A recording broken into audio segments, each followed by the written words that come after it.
O Demônio da Garrafa. De Robert Louis Stevenson. Segunda parte. Então o Hall apareceu, e o bote levou-o a bordo. A popa do navio estava tomada de aores, brancos, que tinham ido visitar o vulcão, como era hábito de seu povo. O meio estava cheio de canacas, e a proa, de búfalos selvagens de hilo e cavalos de cal, mas Kev, triste, ficou afastado de tudo, com a esperança de enxergar a casa de Keanu.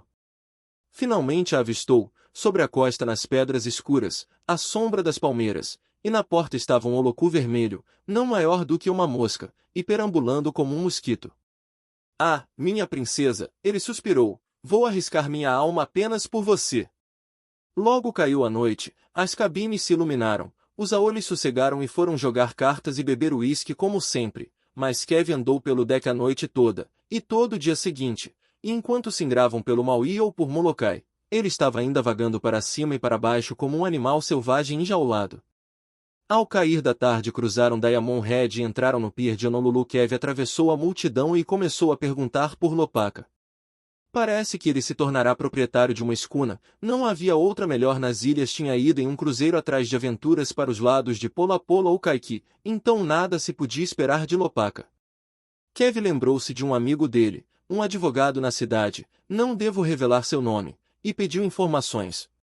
Disseram-lhe que ele havia ficado muito rico, e adquirir uma bela casa em Waikiki, e isso fez Kev pensar uma certa coisa. Imediatamente chamou uma condução e foi até a casa do advogado. A casa era novinha, as pequenas árvores do jardim adornavam o passeio, e o advogado, quando apareceu, tinha o ar de um homem muito feliz. O que posso fazer para ajudar? Disse o advogado. Você é um amigo de Lopaka, respondeu Kev, e Lopaka comprou de mim uma certa mercadoria cuja localização talvez você possa me esclarecer. A face do advogado se ensombreceu. Não vou fingir que não sei nada, Sr. Kev, disse ele, ainda que seja esse um péssimo assunto. Não posso garantir, mas acredito que, se for a um certo bairro, talvez consiga alguma informação. Ele pronunciou o nome de um homem, que, de novo, acho melhor não repetir. E por alguns dias Kev foi de um lado para o outro, sempre encontrando roupas novas, casas elegantes e homens muito felizes que, no entanto, ficavam com o rosto anuviado quando ele explicava seu propósito. Sem dúvida estou no caminho certo, pensou Kev. Essas roupas novas e esses coches são presentes do demônio da garrafa, e esses rostos felizes são rostos de homens que tiraram seu lucro e se livraram em segurança da mercadoria desgraçada. Quando vejo rostos pálidos e ouço suspiros, sei que estou perto da garrafa. Chegou por fim à casa de um aole na rua Beritania. Quando Kev se aproximou da porta, mais ou menos à hora da ceia, deparou-se com os típicos indícios, o jardim recente, a luz elétrica brilhando nas janelas, mas quando o proprietário saiu, uma onda de esperança e medo chacoalhou Kev, pois ali estava um homem jovem, branco feito um fantasma, cheio de olheiras, o cabelo caindo, e os gestos de um condenado à forca. Ela está aqui, com certeza, pensou Kev, e então com esse homem ele não escondeu o motivo de sua peregrinação.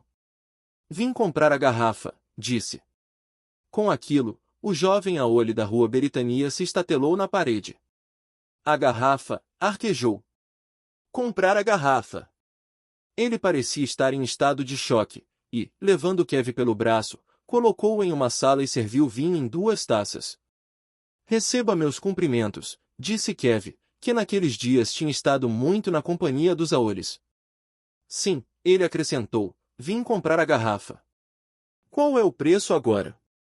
Com aquilo o jovem deixou a taça escorregar por seus dedos, e olhou feito um fantasma para Kev. O preço, ele disse, o preço. Você não sabe o preço? É isso que estou perguntando, respondeu Kev. Mas por que você está tão preocupado? Há alguma coisa errada com o preço. O valor caiu muito desde quando você esteve com ela, Sr. Kev, o outro gaguejou. Ótimo, ficará mais barato para mim, disse Kev.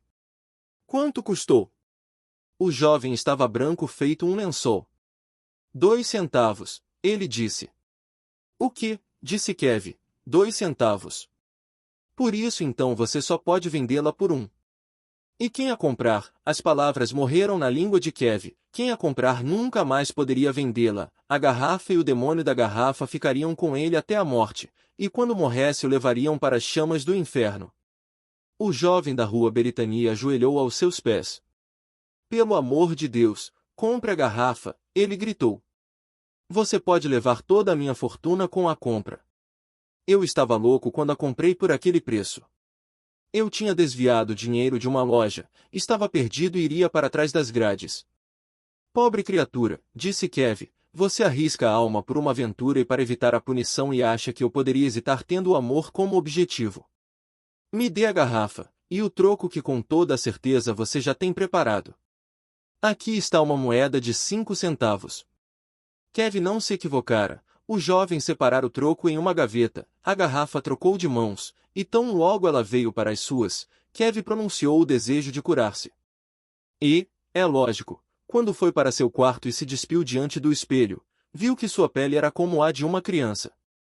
E isso era estranho. Logo que observou o milagre, seu espírito se transformou também, e ele esqueceu o mal chinês, e também não se interessava mais por Kokua. Kev não tinha senão um pensamento, que estaria ligado ao demônio da garrafa para toda a eternidade. Ele não tinha melhor destino que o de queimar eternamente nas chamas do inferno. Na frente dele, via o fogo nos próprios olhos, sua alma ficou pequena, e a escuridão caiu sobre a luz. Quando Kev voltou a si, percebeu que havia escurecido e ouviu a orquestra do hotel tocando. Foi para lá, porque estava com medo de ficar sozinho, e entre os rostos felizes, andando para cima e para baixo, ouvindo os ritmos variarem, e vendo Berger tocar, no meio de tudo isso, ele ouvia as chamas crepitando, e via o fogo vermelho queimando. Surpreendentemente a orquestra começou a tocar a Haiki Au Au, uma canção que ele tinha cantado com Kokua, o que lhe recobrou o ânimo. Agora já passou, ele pensou, e uma vez mais vou usufruir o bem que acompanha o mal. Encorajou-se a voltar para o Havaí no primeiro vapor. Tão logo conseguiu acertar tudo, estava casado com Kokua, e a levou para os lados da montanha, para a casa esplendorosa. Quando eles estavam juntos, o coração de Kev ficava sossegado, mas quando estava sozinho, sentia um grande horror, ouvia as chamas crepitarem, e via as fogueiras queimando. A moça tinha realmente se entregado a ele, o coração dela pulava apenas ao vê-lo, sua mão apontava na direção dele, e ela estava tão enfeitada, desde o cabelo até as unhas dos pés, que ninguém podia vê-la sem se alegrar. Tudo a deixava feliz e ela tinha sempre uma palavra gentil. Vivia cantando, ia de um lado para o outro na casa esplendorosa, alegre como os pássaros. E Kev ficava ouvindo-a com alegria, e então se encolhia e ia de lado chorar e pensar no preço que tinha pagado por ela, então secava os olhos, lavava o rosto, e ia ficar com ela nas varandas, divertindo-se com suas canções, e com o espírito doente, responder aos sorrisos dela. Então veio o dia em que ela começou a arrastar os pés e suas canções se tornaram mais raras, e agora não era apenas Kev que chorava, mas ambos, um escondido do outro em lados opostos da casa esplendorosa. Kev estava tão imerso no seu desespero que quase não percebeu a mudança, e se sentia mais feliz porque tinha mais horas para sentar sozinho e lamentar seu destino. Agora não era tão frequentemente condenado a colocar um sorriso forçado no rosto de um coração enfermo. Mas um dia, andando de leve pela casa, ouviu o som de uma criança chorando, e encontrou Kokua no chão da varanda esfregando o rosto e lamentando feito uma desgraçada. Você faz bem em chorar nesta casa, Kokua, ele disse, mas eu deixaria que cortassem a minha cabeça para fazer você feliz. Feliz? Ela exclamou. Kev, quando você vivia sozinho na sua casa esplendorosa, não existia outro exemplo na ilha de homem feliz, o riso e a música estavam na sua boca, e seu rosto era tão brilhante quanto a aurora.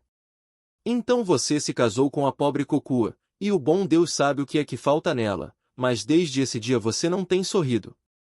Ah, ela exclamou, o que eu tenho? Eu achei que fosse atraente, e sabia que o amava. O que eu faço que anuvia o rosto do meu marido? Pobre Kokua, disse Kev. Ele sentou-se ao lado dela, e quis segurar sua mão, mas ela a puxou. Pobre Kokua, repetiu. Minha pobre menina, minha querida. E eu tinha pensado apenas em poupar você. Certo, você precisa saber de tudo. Então, no mínimo, você vai se apiedar do pobre Kev, e vai entender quanto ele amou você no passado, que ele enfrentou o inferno por você, e quanto ele ainda ama você e é capaz de sorrir quando está contigo. Com aquilo, ele contou tudo, desde o começo. Você fez isso por mim, ela exclamou. Eu sou a causa disso. Cocu esfregou as mãos e chorou sobre ele. Ah, menina, disse Kev. No entanto, quando penso nas chamas do inferno, acho que estou bem arranjado. Não quero mais ouvir, disse ela. Nenhum homem pode estar perdido apenas por amar Cocu.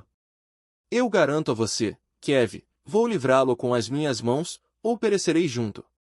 O quê? Você me ama e me dá a sua alma, e agora pensa que eu não morrerei para tê-lo de volta. Ah, meu amor, você poderia morrer centenas de vezes, e que diferença faria? Ele exclamou. A não ser me deixar sozinho até o momento da minha danação. Você não sabe de nada, disse ela. Fui educado em uma escola de Honolulu, não sou uma moça qualquer. E estou dizendo que vou ficar com o meu amor. O que você dizia sobre 1 centavo? O mundo não é só a América. Na Inglaterra há uma moeda chamada farthing, que vale mais ou menos meio centavo. Ah, Deus, ela exclamou, mas isso não muda muito, pois o comprador estaria condenado, e nós não acharemos ninguém mais corajoso do que o meu bravo Kev. Mas então a França, eles têm uma pequena moeda chamada cêntimo, 5 formam mais ou menos 1 centavo. Não podíamos ter nada melhor. Vamos, Kev, vamos até as Ilhas Francesas, vamos para o Tahiti o mais rápido possível. Lá nos temos 4 centímetros, 3, 2, 1, 4 possíveis vendas ainda poderão ser feitas, e nós 2 para negociar. Venha, meu Kev. Beije-me e esqueça tanta preocupação. Cocu defenderá você. Presente de Deus, ele exclamou. Não posso pensar que Deus vai me punir por desejar algo tão bom. Será como você quiser, então, leve-me para onde você achar melhor, ponho a minha vida e a minha salvação nas suas mãos. No raiar do dia seguinte, Cocu iniciou os preparativos.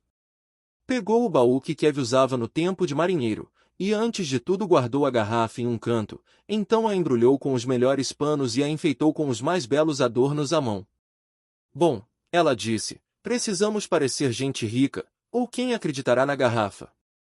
Enquanto preparava, ela estava alegre feito um pássaro, apenas quando olhava para Kev, as lágrimas saltavam de seus olhos, e ela tinha que correr e beijá-lo. Quanto a Kev, um peso tinha saído de suas costas. Agora que ele tinha dividido o segredo e esperava resolvê-lo, parecia um novo homem, seus pés pisavam de leve a terra, e sua respiração estava de novo calma e tranquila.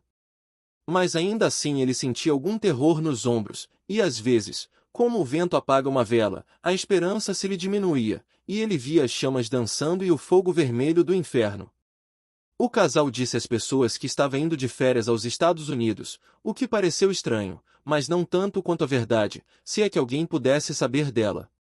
Então foram para Honolulu no Hall, e de lá no Matila para São Francisco, com uma multidão de aoles, e em São Francisco compraram uma passagem no paquete postal, o Tropic Bard, para Papeete, a principal cidade francesa nas Ilhas do Sul. Chegaram lá, depois de uma viagem prazerosa, viram a encosta do quebra-mar, e Motuiti com suas palmeiras, uma escuna velejando, e as casas brancas da cidade estendendo-se ao longo da praia entre árvores verdes, logo abaixo das montanhas e nuvens do Tahiti, a Ilha da Sabedoria. Acharam que o melhor era alugar uma casa, e concluíram que seria uma em frente ao consulado britânico, para que pudessem mostrar como tinham dinheiro. Eles mesmos se faziam notar com carros e cavalos. Tudo isso era muito fácil de fazer, já que tinham a garrafa em seu poder. Cocu era mais atrevida que Kev, pois, quando precisava, pedia a garrafa 20 ou 100 dólares. Desse jeito eles logo foram notados na cidade, e os forasteiros do Havaí, com seus cavalos e coches, com elegantes holocos e os ricos colares de Cocu tornaram-se assunto de muita conversa. Logo aprenderam a língua do Tahiti, de resto muito semelhante à que se fala no Havaí, com a diferença de certas letras, e tão logo conseguiram alguma habilidade para falar, começaram a negociar a garrafa. Devemos considerar que esse não era um assunto fácil para começar uma conversa. Não é simples persuadir as pessoas de que estamos sendo honestos quando lhes oferecemos por 4 centímetros um rio de saúde e riquezas intermináveis.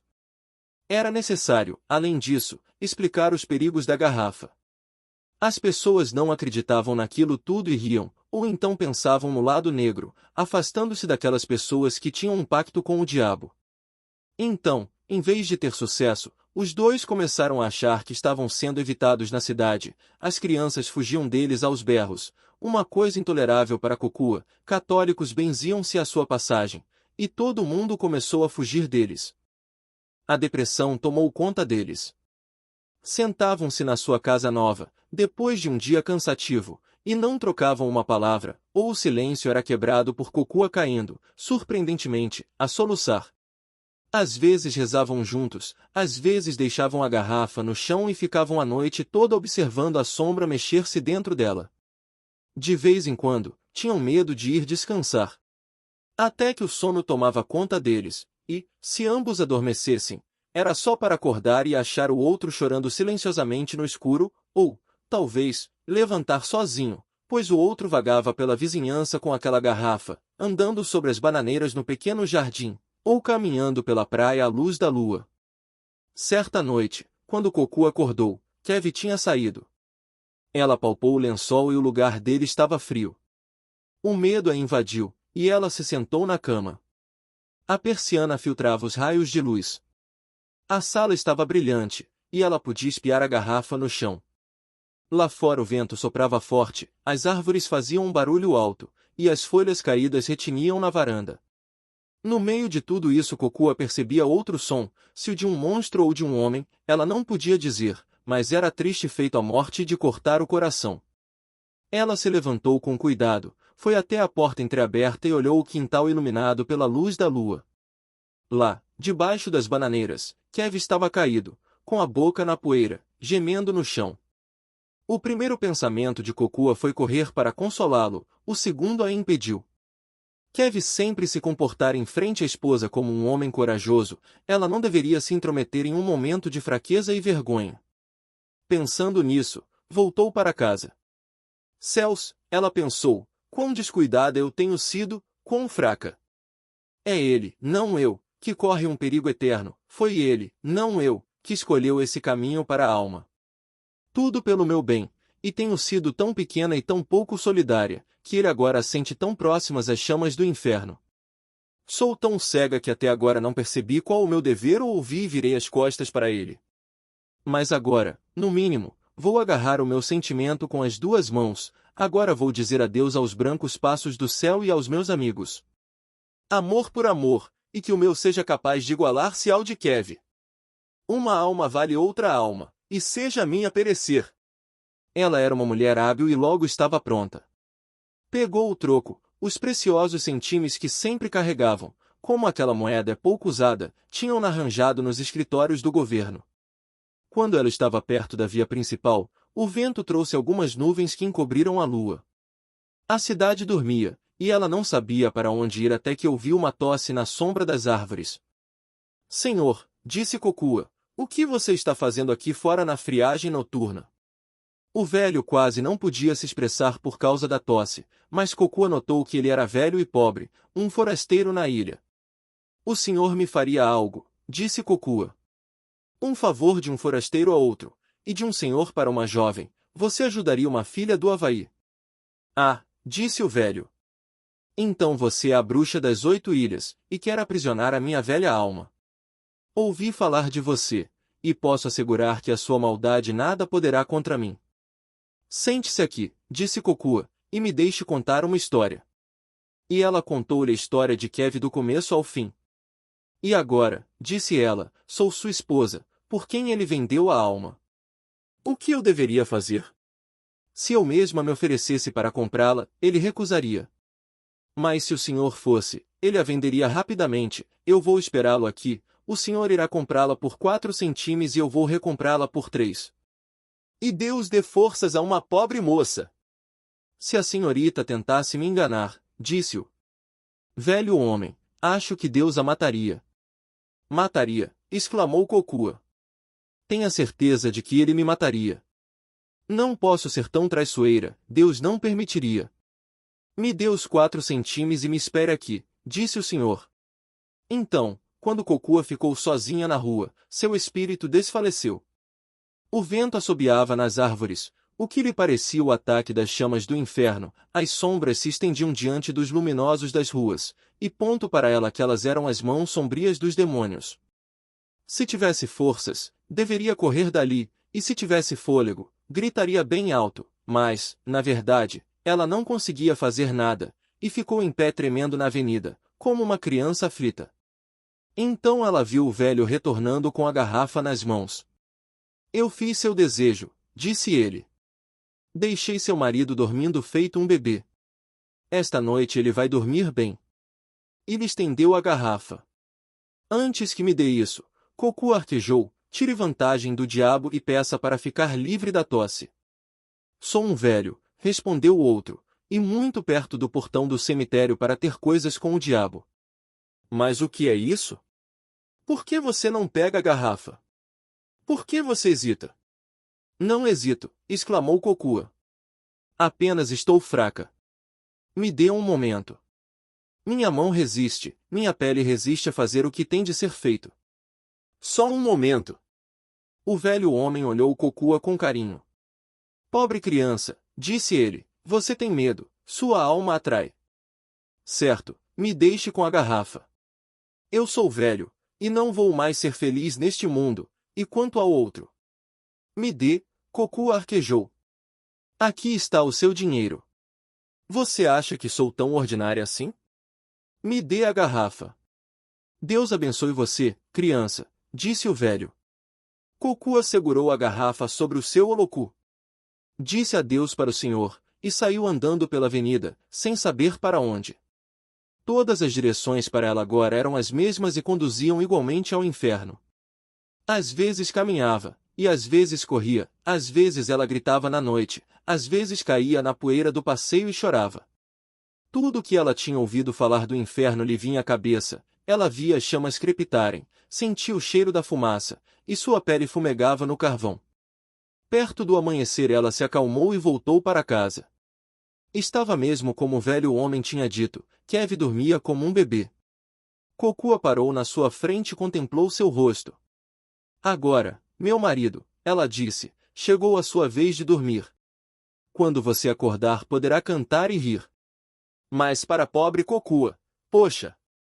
Para pobre Kokua não há mais sono, nem mais música, nem mais alegria, tanto na terra como no céu. Com aquilo ela deitou-se no seu lado da cama, e sua dor era tão extrema que ela pregou os olhos na mesma hora. No final da manhã, seu marido levantou e deu-lhe a boa notícia. Ele parecia bobo de alegria, e não prestou atenção no mal-estar de Kokua, ainda que ela não conseguisse disfarçar. As palavras morriam em sua boca e Kev falava demais. Ela não comia nada, mas quem reparava nisso? Kev esvaziava o prato. Kokua ouvia, como se tudo não passasse de um pesadelo. Havia momentos em que ela esquecia ou duvidava, e punha as mãos na testa, para saber da própria condenação e ouvir seu marido tagarelar, parecendo um monstro. Enquanto isso Kev estava comendo e falando, planejando o momento de seu retorno, e agradecendo-lhe por tê-lo salvado. Ele a acariciava, e a chamava de verdadeira salvadora. Logo Kev começou a rir do velho, que tinha sido tolo o suficiente para comprar a garrafa. Ele parecia um velho digno, Kev disse. Mas não se deve julgar pelas aparências. Para que o velhote quereria a garrafa? Meu marido, disse Kokua humildemente, o propósito dele pode ser bom. Kev riu com certo nervosismo.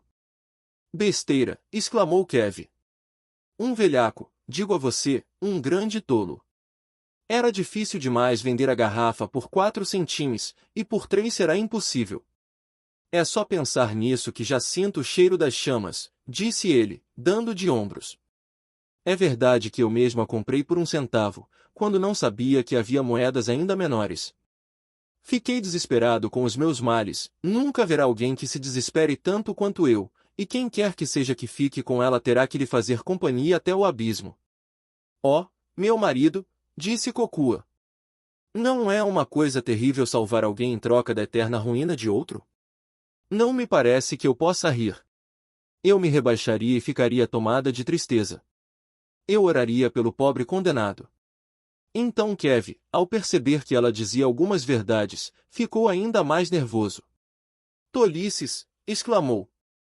Encha-se de melancolia se você quiser. Isso não é coisa para uma boa esposa. Se você pensasse apenas em mim, sentiria vergonha por causa disso. Nesse instante ele saiu e Cocoa ficou sozinha. Que chance ela tinha de vender a garrafa por 2 centimos? Nenhuma. E se ela tivesse alguma, aqui estava o seu marido apressando-se para voltar a um país onde não havia nada menor que 1 centavo. E no momento daquele sacrifício, seu marido a abandonava e censurava. Ela nem sequer tentaria conseguir alguma coisa no tempo que lhe restava, mas sentou-se em casa, apanhou a garrafa e ficou olhando-a com indisfarçável terror. Depois, cheia de ódio, jogou-a longe. Mais tarde, Kev voltou e quis levá-la para passear. Meu marido, não estou bem, ela disse. Estou indisposta. Desculpe-me, não vou conseguir me divertir.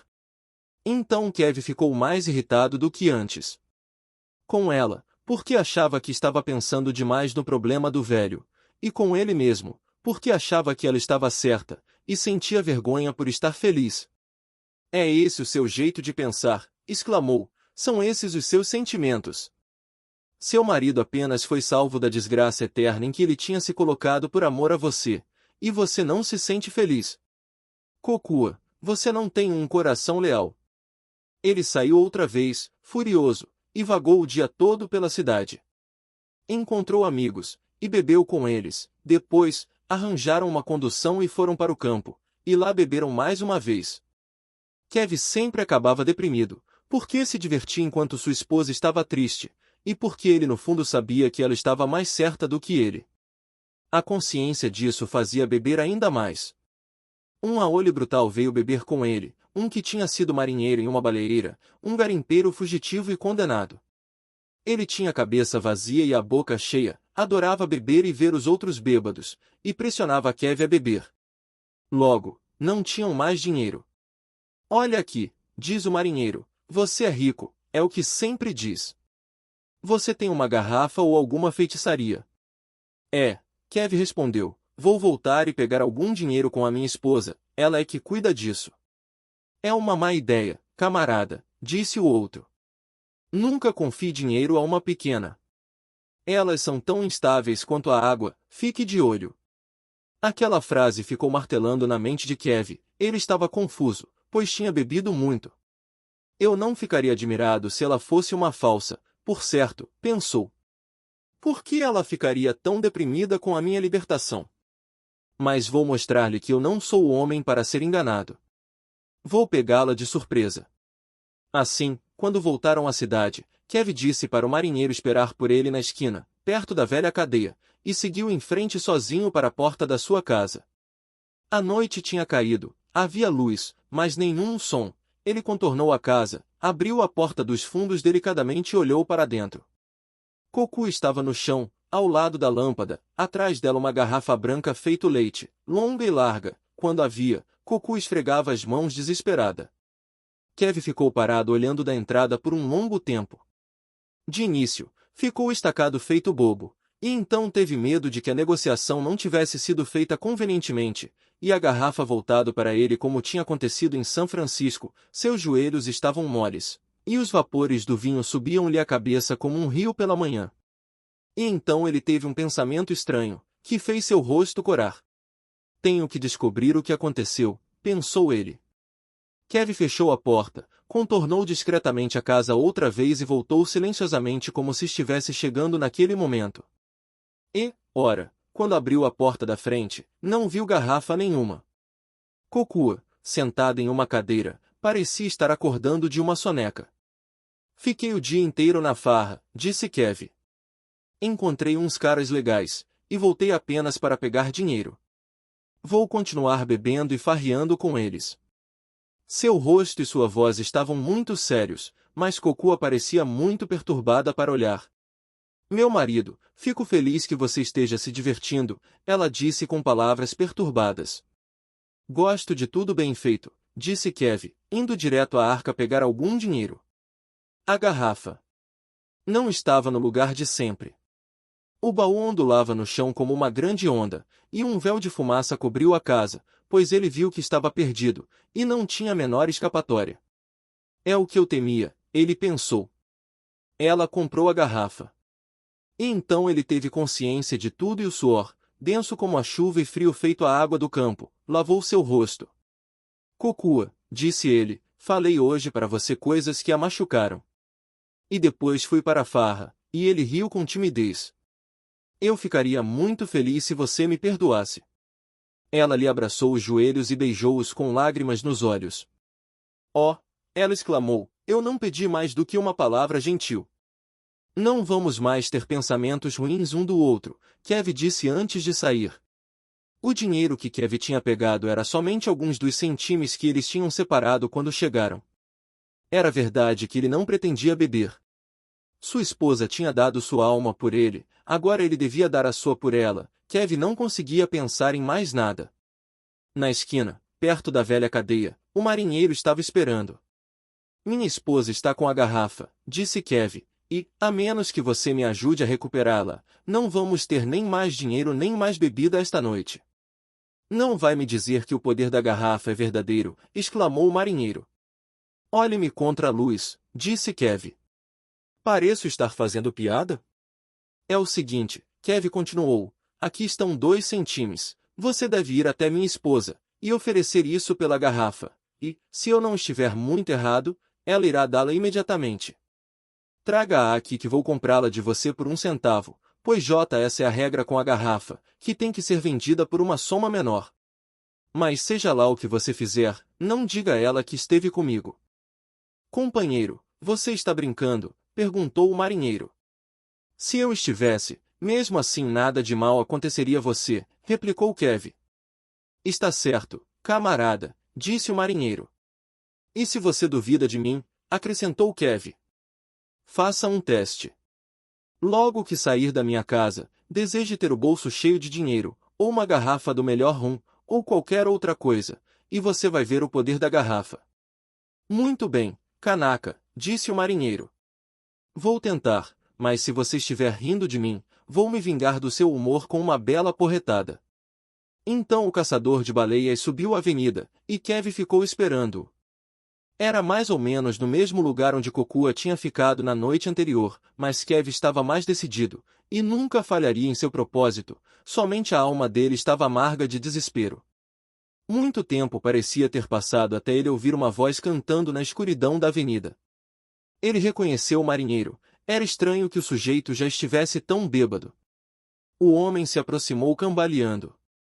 Ele tinha a garrafa do demônio no bolso do seu casaco, outra garrafa estava nas suas mãos, e mesmo quando ele se deixou ver, levou esta última à boca e deu um trago. Você está com ela, Kevin disse. Eu a vi. Se afaste, exclamou o marinheiro, pulando para trás. Mais um passo em minha direção, e eu arrebento sua boca. Você achou que faria gato-sapato de mim, não foi? O que você está querendo dizer? Exclamou Kevin. Querendo dizer, replicou o marinheiro. Esta é uma garrafa maravilhosa, é isso que eu penso. Como eu a comprei por 2 centimes não vou explicar, mas pode ter certeza de que você não vai levá-la por 1. Você não quer vendê-la, Kevin gaguejou. Não, senhor, exclamou o marinheiro. Mas vou lhe dar um gole de rum, se você quiser. Eu falei a você, disse Kevin, que o homem que ficar com a garrafa vai para o inferno. Vou de qualquer jeito, replicou o marinheiro, e esta garrafa será minha melhor companhia, amigo, ele exclamou novamente.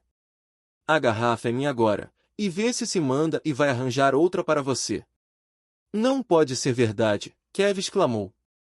Para o seu bem, eu rogo que você me devolva a garrafa. Não estou nem aí para o que você fala, respondeu o marinheiro. Você achou que eu fosse um bobo, agora pode ver que não sou. E isso é tudo. Se não quer um trago, eu quero. A sua saúde e boa noite para você. Então ele desapareceu a caminho da cidade e a garrafa foi-se dessa história junto com ele. Kev voou como o vento para a companhia de Kokua, e a alegria deles naquela noite foi enorme e maravilhosa. Desde então, tem sido a paz que impera na vida deles na casa esplendorosa.